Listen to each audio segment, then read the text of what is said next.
Yorana Kaohanui, bienvenue dans Manava, votre émission Info Service. Aujourd'hui, la réglementation des locations saisonnières. Et oui, de plus en plus de logements sont proposés en ligne et pourtant, la réglementation reste un défi. Voyons tout ça avec nos invités Léon Doum, agent des impôts de la DICP Yorana. Yorana, Nous avons aussi Manoir I. Legrand, responsable de la cellule des hébergements touristiques du service du tourisme.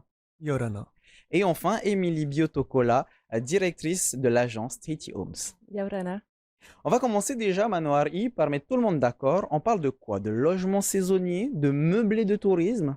Alors, il est préférable d'utiliser le terme meublé de tourisme.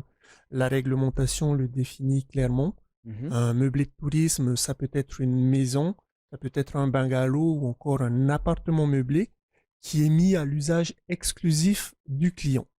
Donc, c'est un logement qui est mis en location pour une clientèle de passage, hein. Donc, cette clientèle n'a pas vocation à y élire domicile. Il faut que ce logement aussi n'ait pas d'espace commun ni d'espace dédié à la réception. C'est un hébergement aussi, par contre, qui doit avoir au minimum une cuisine et des sanitaires. Comment est-ce que ça a évolué tout ce domaine depuis ces quelques dernières années? Alors, c'est vrai que depuis quelques années, on a constaté une augmentation du nombre de meublés de tourisme. Donc, aujourd'hui, ou du moins au 30 juin 2024, on comptabilise 2099 établissements déclarés en meublé de tourisme. Léon, c'est quoi le rôle de la DICP dans ce domaine en particulier? Donc, nous avons déjà la partie réglementaire pour connaître justement à quelle patente, à quelle taxe imposer. Pas tant sur la définition, hein. Nous avons un rôle donc d'application aussi de ces règles. Nous avons aussi une mission bien sûr d'accompagnement, de gestion de l'impôt.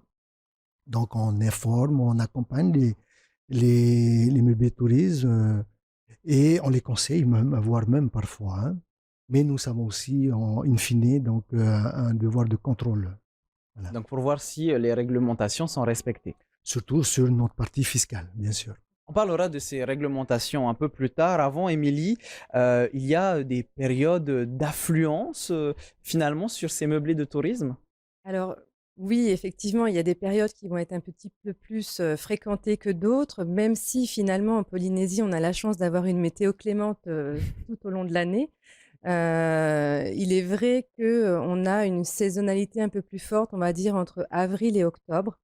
Voilà, ça va être la saison dite haute, on va dire, et pendant les fêtes de fin d'année. Mais globalement, on note une fréquentation assez ISO toute l'année, notamment sur des îles comme Moorea, par exemple, qui n'accueillent pas forcément que des voyageurs internationaux, mais des voyageurs aussi résidents qui, eux, voyagent toute l'année.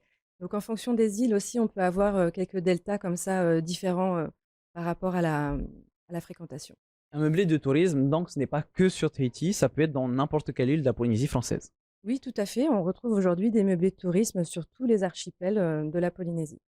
Comment est-ce que concrètement ça se met en place finalement, un meublé de tourisme? On en a parlé un petit peu avec Manoir I, mais si par exemple j'ai une maison, j'en ai deux, voilà. Et je vis dans la première, pardon, et la deuxième, j'ai envie de la mettre en meublé de tourisme. Je peux le faire à ma guise?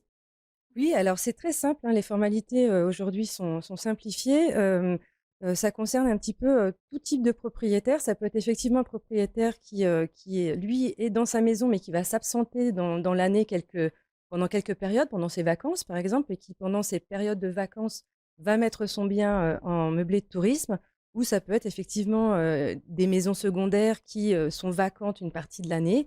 Et puis ça peut être aussi pour certains, des investissements, spécifiques qui ont été faits pour cette activité. Manoir I, est-ce qu'on a vu avec l'évolution de ce domaine un impact sur l'économie locale? Oui, c'est certain. Il y a eu un impact notamment sur l'hébergement résidentiel. Par contre, aujourd'hui, on constate de plus en plus de meublés de tourisme, donc en location saisonnière, qui reviennent sur le marché de l'hébergement résidentiel. Mhm. Qu'est-ce qui explique ce choix? Alors, je pense que au fil des années et compte tenu aussi du contexte fiscal, certains hébergements touristiques voient que la location saisonnière ou en tout cas se déclarer en meublé de tourisme n'est pas si favorable financièrement. D'autant, et ce cas-là, il est vrai pour les meublés de tourisme qui ont fait appel à la banque, à un crédit bancaire. Tout à l'heure, Léon, tu nous parlais d'accompagnement, de conseils. Ça t'arrive de voir ces différents profils? Comment dire, tu es d'accord avec ce qu'a dit Émilie par rapport au choix de faire ces meublés de tourisme? En tous les cas, on a remarqué sur les années précédentes, d'abord un engouement pour passer de la location classique, c'est-à-dire des longues durées, meublées, pour venir sur du courte durée, donc de meublé de tourisme. La tendance elle a un peu, comment dirais-je, basculé. On revoit maintenant ces mêmes personnes revenir pour reprendre des locations plutôt en longue durée.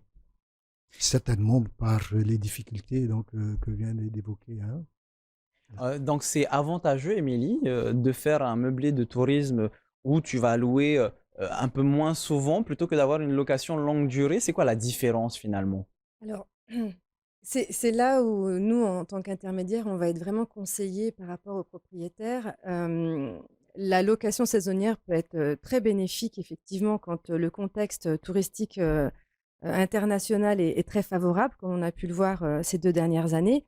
Par contre, c'est vrai que quand on a des périodes un petit peu de fréquentation plus basse, comme on a pu constater cet été, par exemple, et puis là, dans les mois à venir, où là, ça peut être un petit peu compliqué pour certains propriétaires.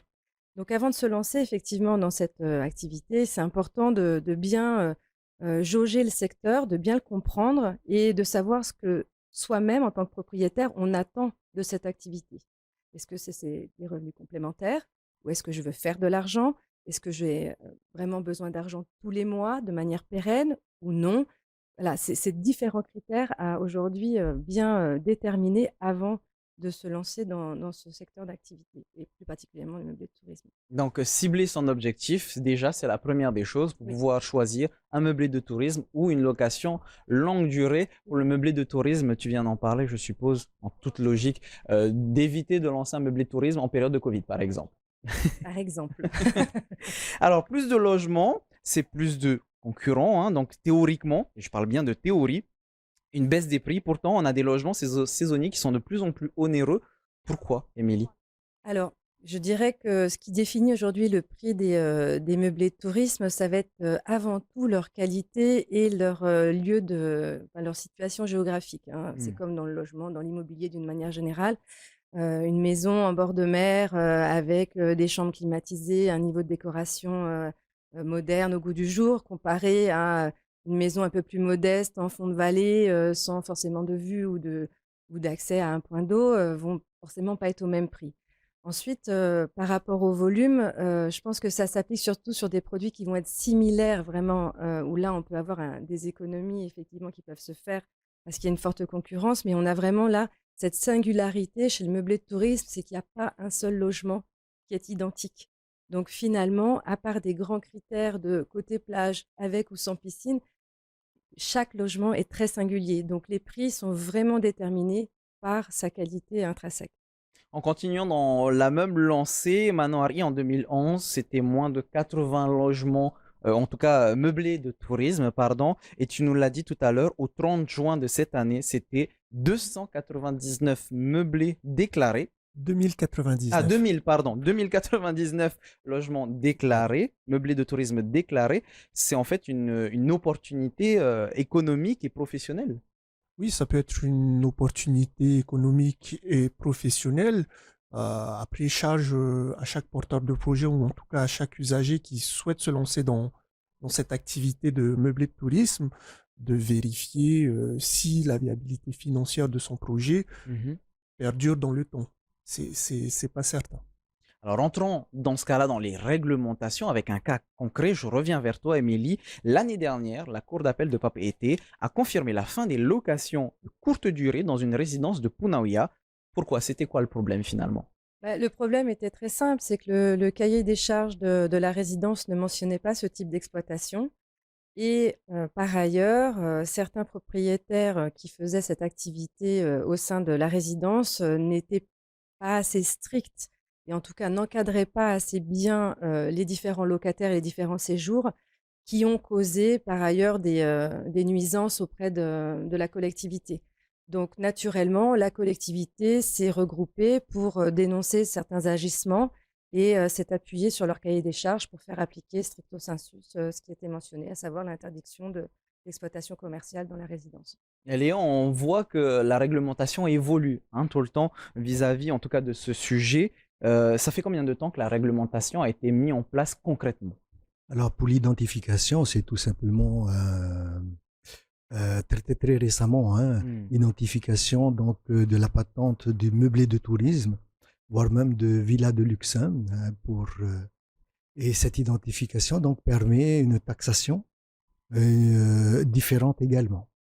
Si on parle de formalité, comme a évoqué Émilie tout à l'heure, au niveau des patentes, ben, l'inscription est obligatoire auprès de la CCSM. Mhm.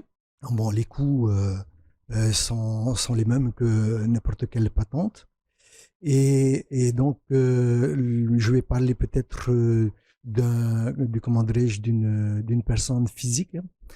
Dès lors qu'on va être avec un chiffre d'affaires inférieur à 10 millions, on aura une taxation différente selon des forfaits. Et au-delà, ben, nous serons donc avec de la patente, de l'impôt sur les transactions, comme toute entreprise, et également de la TVA. Manoir I, il faut aussi pouvoir déclarer son logement au service du tourisme. C'est bien ça. Alors, ça concerne tous les hébergements touristiques. Il y a une déclaration préalable d'activité à réaliser auprès du service du tourisme. Ça se réalise facilement via notre formulaire en ligne, directement accessible sur notre site internet. En plus de cette déclaration d'activité, un meublé de tourisme doit pouvoir transmettre à la mairie de la commune où se situe son bien le récépissé de cette déclaration. Il a l'obligation aussi de présenter à sa clientèle un règlement intérieur. Et sur demande du service du tourisme, il doit pouvoir nous transmettre des données statistiques relatives au nombre de jours loués. Émilie, c'est compliqué de pouvoir adapter les logements des personnes qui viennent te voir avec cette réglementation. Est-ce que tous les logements, finalement, respectent cette réglementation? Alors, chez nous, en tant qu'intermédiaire, oui, ils respectent tous la réglementation puisque nous, on a un devoir d'information vis-à-vis du cadre réglementaire et fiscal. Et non, les formalités sont très simples, voilà, à mettre en place. Après, je dirais, encore une fois, ça va être au propriétaire ou à l'intermédiaire qui va s'occuper de la gestion du bien, de s'assurer que ce dernier respecte, on va dire, des qualités et des standards qui sont demandés par les voyageurs locaux et internationaux. Voilà. À ce jour, il n'y a pas de réglementation par rapport à ça, donc ça reste quand même assez accessible à tous. Oui, Manoir, tu voulais réagir. C'est ça, je souhaiterais rajouter en termes de réglementation et notamment en ce qui concerne les intermédiaires, ils ont cette obligation pour chaque annonce d'afficher le numéro d'enregistrement de la déclaration du bien loué. En plus de ça, ils doivent aussi transmettre chaque année, avant le 31 mars, une déclaration du nombre de jours loués de l'année échue. Donc ça, ce n'est pas optionnel, c'est C'est obligatoire. obligatoire, oui. Émilie, ça fait plusieurs années que tu es dans ce domaine, dans ce milieu. Ça se passait comment à l'époque où il n'y avait pas plus de réglementation que ça? On vient de le voir hein, avec l'exemple de Punaouia. C'était l'année dernière à peine. Donc il y a quelques années, ça devait être Autre le chose. Far West. Alors oui, bah, moi j'ai commencé en 2011, donc ça remonte à quelques années. On a été déjà à l'époque, il faut savoir qu'il n'y avait que 76 meublés de tourisme hein, en 2011. Aujourd'hui, on en répertorie pardon, plus de 2000. Donc on voit déjà bien l'évolution. Et donc à l'époque, très peu de meublés de tourisme, donc pas de réglementation. Donc je me suis rapprochée à l'époque de la DICP pour voir quels étaient les textes qui se rapprochaient le plus de cette activité pour essayer de coller au mieux à ce vide finalement juridique. Donc à l'époque, on était accolé à la patente de logeur L05 qui était celle qui s'appropriait le mieux à cette activité. Et puis après, on a travaillé avec le ministère, la DICP, le service du tourisme à la mise en place de cette patente dédiée qui a vu le jour en 2018. Donc finalement, il n'y a pas si longtemps que ça. Il y a moins de 10 ans en tout cas. Voilà, et du coup, à partir de là, une vraie nomenclature a été inscrite dans les hébergements touristiques et ensuite on a pu découler effectivement le cadre fiscal voilà, plus clair en tout cas pour cette activité qui a eu un essor effectivement exponentiel ces 10 dernières années. Comparons 2011 et aujourd'hui, est-ce que finalement cette réglementation, est-ce que ça limite ou au contraire, on est plus à l'aise et ça sécurise?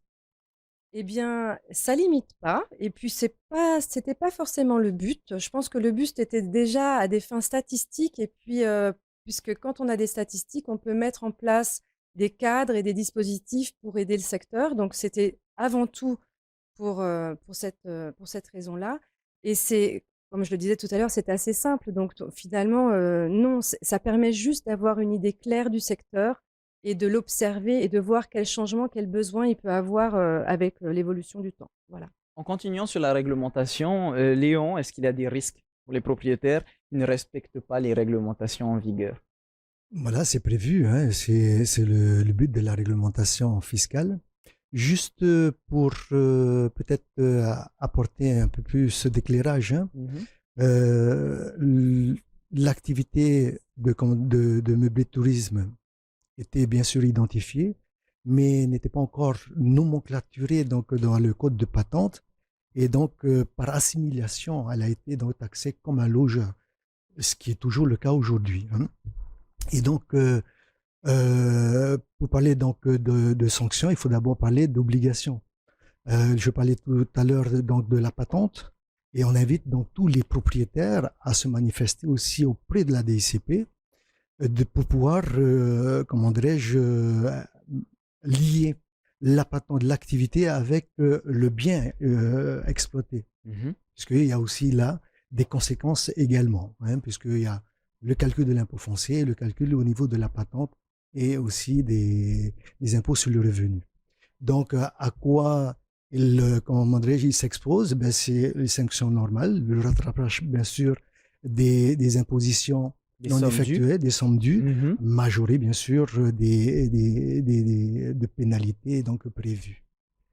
Donc, j'insiste surtout sur cette obligation de déclaration, déjà auprès de la CCSM. Déjà à ce niveau-là, on les conseille de pouvoir déjà identifier le bien qui est mis en location, mais sinon de venir avec cette inscription pour justement faire bien le lien avec toutes les propriétés qui sont concernées. Si on a un doute, on peut venir vous voir pour savoir si on est dans la réglementation. Parce que il y a des personnes de bonne foi qui parfois n'ont pas suivi la réglementation, mais ils n'ont pas fait exprès. On peut venir vous voir pour avoir des conseils et s'arranger avec vous directement.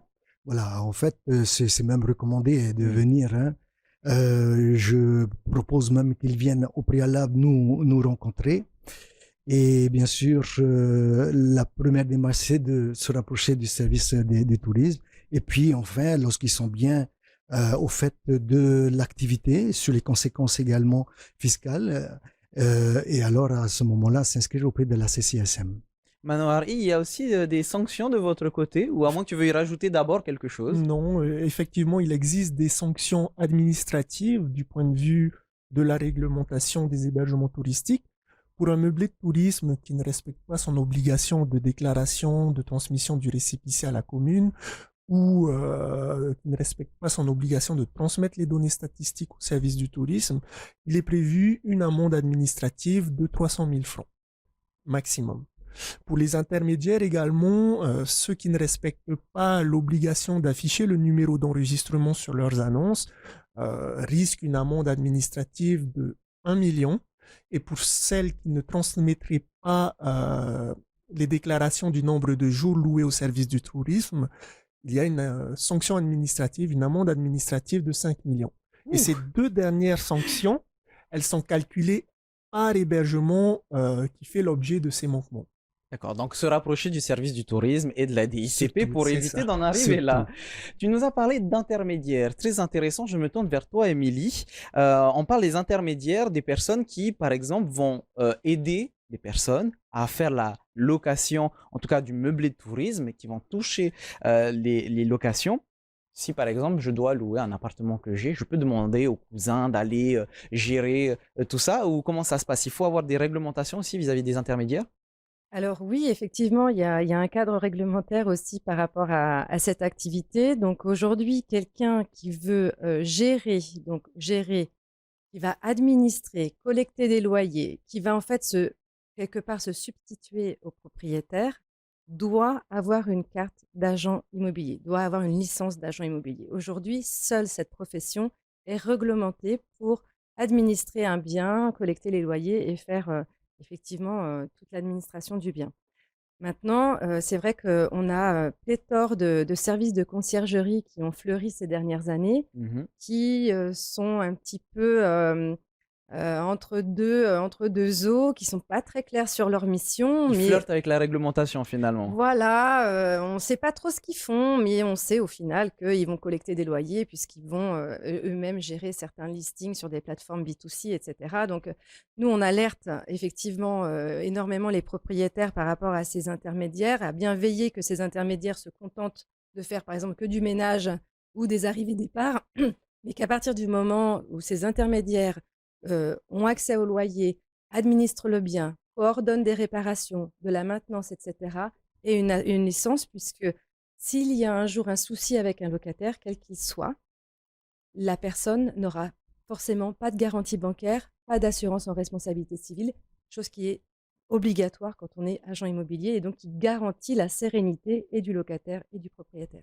En parlant du locataire, Léon, est-ce que les locataires aussi peuvent être dans l'illégalité, par exemple ne pas respecter les différentes règles et être sanctionnés? Alors fiscalement, le locataire, c'est celui qui paye, donc celui qui paye a tous les droits, Normalement, donc sauf ça bien va. sûr avec le périmètre réglementaire comme Mhm. les nuisances et compagnie. Non, il n'y a pas de fiscalité sur le locataire. Émilie, comment est-ce que vous réagissez face aux propriétaires qui ne veulent pas se réglementer, qui ne veulent pas respecter telle ou telle chose? C'est très simple, je leur dis qu'ils peuvent passer la porte et je leur dis au revoir, merci, ça ne sera pas avec nous. Tout simplement. Aussi simple que ça. On va parler des choses qui fâchent, à savoir qu'est-ce qu'il faut régler quand on veut avoir un meublé de tourisme. Il y a des taxes, je suppose, il y a des forfaits. Est-ce qu'on peut en parler avec Léon tout d'abord? Oui, bien sûr. Donc, comme je disais, hein, je préfère prendre l'exemple d'un entrepreneur individuel, hein, Mhm. parce que les sociétés aussi sont taxées, bien sûr, différemment. L'entrepreneuriat, donc, a un régime simplifié maintenant, en dessous de 10 millions.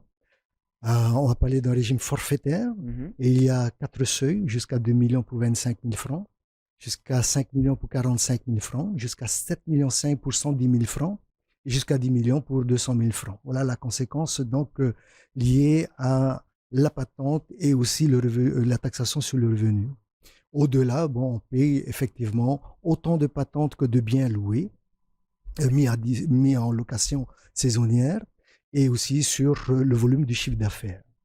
Oui. Au niveau je rappelle, au niveau de la TVA, il y a comment dirais-je, un régime de droit Mhm. qui s'applique donc dès qu'on dépasse les 10 millions. Toutefois, libre à ceux qui en ont besoin pour peut-être des besoins d'investissement ou de réparation, d'opter pour justement l'assujettissement à la TVA, qui est de 13%. Et au niveau du service du tourisme, Manoari? Alors, au niveau du service du tourisme, c'est très simple. Dès lors que le meublé de tourisme respecte la réglementation, on est OK avec eux. Il n'y a pas de, il y a pas de taxe à payer à notre niveau. Par contre, il existe une taxe de séjour, mais c'est davantage de la compétence de la mairie. Charge à elle d'aller collecter ces taxes de séjour sur les nuitées vendues par les meublés de tourisme. Donc, en fonction de sa situation, se rapprocher bien sûr de la DICP et du service du tourisme, on le répète depuis tout à l'heure, mais aussi des mairies, il ne faut pas les oublier. Oui, exactement. Est-ce que tu veux compléter leur propos, Émilie? Il y a des choses encore à régler, à se mettre en règle? Non, non, il y a pas d'autres taxes, voilà, on a parlé du forfait, du droit de patente jusqu'à 10 millions. Au-delà de Mhm. 10 millions, effectivement, les loyers sont assujettis à 13 de TVA, donc ça, c'est très important, hein, c'est 13. Il faut que les propriétaires, l'anticipent dans leur tarification et puis, après, il peut y avoir effectivement un droit proportionnel et un droit fixe qui vont être appliqués sur le chiffre d'affaires et là, c'est vraiment des calculs spécifiques, propres à la DICP, donc il faut vraiment aller voir la DICP pour savoir avoir un peu le cœur net de ce qu'on va vraiment devoir, avec son meublé. Peut-être pour terminer l'émission, du coup, un message pour ceux et celles qui aimeraient, pourquoi pas, se lancer dans le meublé de tourisme.